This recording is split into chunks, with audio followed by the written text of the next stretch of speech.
दोस्तों, क्या आप जानते हैं कि महान धनुर्धर कर्ण को केवल अर्जुन नहीं बल्कि 5 अन्य योद्धाओं ने भी चुनौती दी थी और हराया भी था। तो ये कहानी एक रहस्य से शुरू होती है। धर्म, नीति और महाभारत के गूढ़ रहस्यों में छिपे इन योद्धाओं की कथा। आज हम जानेंगे कौन थे आखिर वो 5 योद्धा और कैसे कर्ण को हराया था। इसके लिए बस वीडियो में अंत तक जरूर बने रहें और वीडियो को लाइक जरूर कर देना और चैनल को सब्सक्राइब तो अवश्य कर देना। तो चलिए फिर शुरुआत करते हैं और जानते हैं आखिर वो कौन ऐसे 5 योद्धा थे जिन्होंने कर्ण को चुनौती दी थी और यहाँ तक कि हराया भी था। और इस कहानी की जो शुरुआत होती है वो द्वापर युग के समापन के साथ होती है और जो पांडव और कौरव का जो युद्ध हुआ था उसमें से होती है। ऐसा बताया जाता है कि कुरुक्षेत्र में भीषण युद्ध चल रहा था। हर योद्धा अपनी सीमा से आगे बढ़कर वीरता दिखा रहा था, परंतु एक ऐसा भी क्षण आया जब योद्धा कर्ण को हराना असंभव लगने लगा। उसकी कवच और कुंडल से रहित अवस्था में भी उसकी शौर्य और पराक्रम अडिग था। इसी समय भगवान श्री कृष्ण ने युधिष्ठिर को एक गूढ़ रहस्य बताया था। 5 ऐसी योद्धाओं का नाम जिन्होंने कर्ण के युद्ध के लेकर अलग अलग मोर्चों पर हराया था। भगवान श्री कृष्ण बोलते हैं, धर्म और नीति की रक्षा के लिए कर्ण के पतन की आवश्यकता है, लेकिन यह कार्य केवल अर्जुन के लिए नहीं संभव है, बल्कि 5 ऐसे वीर योद्धा थे जिन्होंने कर्ण के अभिमान को तोड़ा भी था और उनकी सीमाएं भी दिखाई थी। और इनकी कहानियां सुनने को बहुत ज्यादा प्रेरित करती है। तब इसी में जो सबसे पहला नंबर है वो आता है अर्जुन का। अर्जुन और कर्ण का जो द्वंद्व था वो महाभारत की आत्मा ही थी। समझ लो कि महाभारत है तो कर्ण और अर्जुन के लिए है ऐसा। अब कर्ण जो सूर्य का पुत्र था और जिसके पास भगवान परशुराम का दिया हुआ वरदान था, तो अर्जुन का सबसे बड़ा प्रतिद्वंदी था। एक दिन जब कर्ण ने अपनी विजय का अहंकार प्रकट किया, अर्जुन ने उसे चुनौती दी। कुरुक्षेत्र में जब उनका आमना सामना हुआ तब भगवान श्री कृष्ण ने अर्जुन को उसका धर्म याद दिलाया। अर्जुन ने अपने गांडीव धनुष से ऐसा बाण चलाया कि कर्ण का रथ 10 योजन पीछे खिंच गया और इसके साथ ही साथ कर्ण की हार ने युद्ध की दिशा बदल दी। अब इसी में जो दूसरा नाम आता है वो कुछ इस प्रकार है, भीम का। भीम अपनी शक्ति और बल के लिए सबसे प्रसिद्ध माने जाते हैं। युद्ध के 13वें दिन जब कर्ण ने अभिमन्यु को मारने की योजना बनाई थी तो भीम ने उसे चुनौती दी। यह लड़ाई इतनी भयंकर थी कि युद्ध भूमि थम गई थी। अब मानो आप यहाँ से आप कल्पना कर सकते हो भीम और कर्ण की बहादुरी की। अब बताया जाता है कि भीम ने कर्ण से कहा कि तुमने छल से मेरे पुत्र समान अभिमन्यु का वध किया है, तो आज मैं तुम्हारा अहंकार तोड़ूंगा। भीम ने गदा से कर्ण को इतना विचलित कर दिया, इतना गदा प्रहार किया कि वो अस्थायी रूप से युद्ध करने में असक्षम हो गया। अब इसी में तीसरे नंबर पे आता है सात्यकी। सात्यकी यादव के योद्धा थे, भगवान श्री कृष्ण के शिष्य और अर्जुन के प्रिय मित्र थे। जब कर्ण ने पांडवों की सेना को चुनौती दी तो सात्यकी ने उसे छोड़ दिया। सात्यकी ने न केवल अपनी युद्ध की कला का ही प्रदर्शन किया बल्कि कर्ण के धनुष को भी तोड़ दिया। यहाँ तक कि भगवान श्री कृष्ण सात्यकी से बोलते हैं कि तुम्हारे पराक्रम से कर्ण के अहंकार को चोट पहुंचेगी। उसे याद रहेगा कि केवल अर्जुन नहीं बल्कि अन्य योद्धाओं ने भी उसे चुनौती देने में सक्षम हुए हैं। तो अब इसी में जो चौथा नाम आता है वो आता है अभिमन्यु का। महाभारत में सबसे युवा और सबसे प्रतिभाशाली योद्धा अभिमन्यु ने भी कर्ण को हराया था। चक्रव्यूह में सब प्रवेश करते ही अभिमन्यु ने अपनी वीरता से सभी को चौंका दिया था। एक बार कर्ण ने अभिमन्यु को रोकने की कोशिश भी की थी, लेकिन अभिमन्यु ने उसे बहुत ही बुरी तरह से पराजित कर दिया था। हालांकि छलपूर्वक कौरवों ने अभिमन्यु का वध किया, परंतु यह कर्ण के जीवन का सबसे बड़ा कलंक बन गया था। और अब इसी संख्या में जो 5वां नाम आता है वो अज्ञात अथिरथी का आता है। महाभारत के कुछ ग्रंथों में एक रहस्यमयी योद्धा का उल्लेख मिलता है जिसे अतिरथी कहा गया है। यह योद्धा एक साधारण मानव नहीं बल्कि एक देवदूत था जिसे कर्ण का अभिमान तोड़ने के लिए भेजा गया था। इस योद्धा ने एक ऐसी रणनीति अपनाई जिसके कारण कर्ण का मनोबल टूट गया। कर्ण ने स्वयं भगवान श्री कृष्ण से इस रहस्य को पूछा।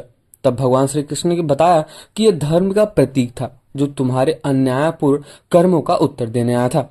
तो अभी हम चलिए जानते हैं कि आखिर कैसे अर्जुन और कर्ण का वो द्वंद्व चला था। अब बताया जाता है कि जो युद्ध के 17वें दिन कर्ण और अर्जुन का जबरदस्त युद्ध हो रहा था और फिर कर्ण ने नागास्त्र का उपयोग किया जो सीधा अर्जुन की ओर बढ़ा, परंतु भगवान श्री कृष्ण ने अर्जुन का रथ थोड़ा नीचे झुका दिया जिससे बाण अर्जुन के मुकुट को छूकर निकल गया। अर्जुन ने क्रोध में आकर ऐसा बाण चलाया जिससे कर्ण के रथ को कई योजन पीछे खिसका दिया। लेकिन इसके साथ ही साथ इस लड़ाई में सबसे महत्वपूर्ण क्षण तो वो था जब कर्ण का रथ कीचड़ में फंस गया और अपनी नीति के अनुसार भगवान श्री कृष्ण ने कर्ण को आदेश दिया कि यही वो समय है जब कर्ण का वध कर सकते हो। कर्ण ने अपने रथ को निकालने की कोशिश की, लेकिन अर्जुन के तीर ने उसके जीवन का अंत कर दिया। ऐसे ही कुछ भीम के साथ भी हुआ था। कर्ण ने अपनी शक्ति और धैर्य से भीम का सामना भी किया था बहुत ही बढ़िया तरीके से। लेकिन भीम का जो प्रहार था इतना भयंकर था, इतना ज्यादा तीव्र था कि कर्ण का रथ बार बार पीछे खिसकने लगा था। अंततः कर्ण रणभूमि छोड़ने का प्रयास किया, लेकिन भीम ने उसे चुनौती दी और युद्ध के नियमों का पालन करो, ऐसा बोला कि अगर आप युद्ध में आए हो तो युद्ध का नियम जो है, जो बना हुआ है, उसको पालन करो, अन्यथा यह तुम्हारे लिए सबसे बड़ा विनाशकारी हो जाएगा। अब इसी में जो सात्यकी थे उन्होंने भी कुछ इस प्रकार बताया था कि सात्यकी ने अपने पराक्रम से कर्ण का जो धनुष था उसको अलग अलग कर दिया था और उसे युद्ध क्षेत्र में अस्थायी रूप से असहाय कर दिया था। सात्यकी के इस पराक्रम ने पांडवों को कर्ण के निपटने का सबसे महत्वपूर्ण समय था।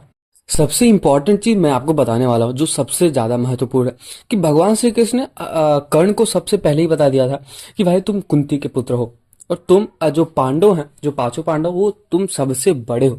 अब समझ सकते हो कि यहाँ पे तुम अपने ही भाई के साथ युद्ध करने वाले हो।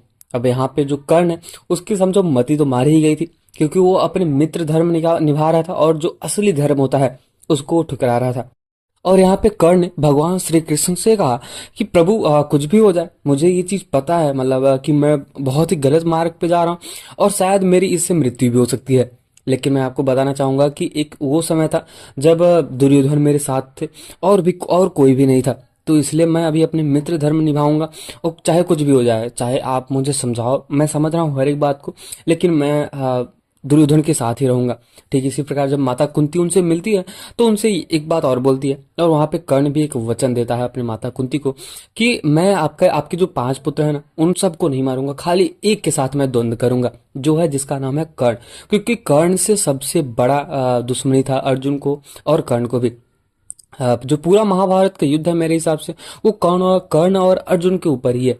मतलब देखा जाए तो जो कर्ण है वो अर्जुन को ही मारने के पीछे पड़े थे, तो देखा जाए तो, और क्योंकि वो दोनों ही एक तरह से देखा जाए तो सबसे बड़े धनुर्धर थे और सबसे ज्यादा शक्तिशाली थे। तो ठीक कुछ इस प्रकार जो कर्ण है उन्होंने माता कुंती को दिया था कि मैं आपके एक ही पुत्र से युद्ध करूंगा। और जो अर्जुन है उन्होंने भी बहुत ही अच्छी तरीके से युद्ध लड़ा था और कर्ण को हराने में सक्षम भी हो गए थे। और कुछ लोगों का ऐसा भी कहना है कि अगर भगवान श्री कृष्ण नहीं होते तो कर्ण को हरा नहीं पाते, लेकिन ऐसा कुछ भी नहीं होता, क्योंकि अर्जुन एक स्वयं नारायण और नर के रूप थे। मतलब भगवान श्री कृष्ण जो है वो नारायण थे, तो जो अर्जुन है वो नर के रूप में थे। तो आप समझ सकते हो, उनके शक्तियों का भी अंदाजा लगा सकते हो। तो आज का जो इस वीडियो था ये कुछ इस प्रकार था, जो कर्ण को जिन्होंने हराया था। कुछ ऐसे 5 योद्धा थे जिनके पराक्रम का प्रतीक माना जाता है, बल्कि धर्म, सत्य और न्याय के रक्षक भी थे। उनकी कहानियां हमें यह सिखाती है कि अहंकार चाहे कितना भी बड़ा क्यों न हो, धर्म और सत्य के सामने नहीं टिक सकता।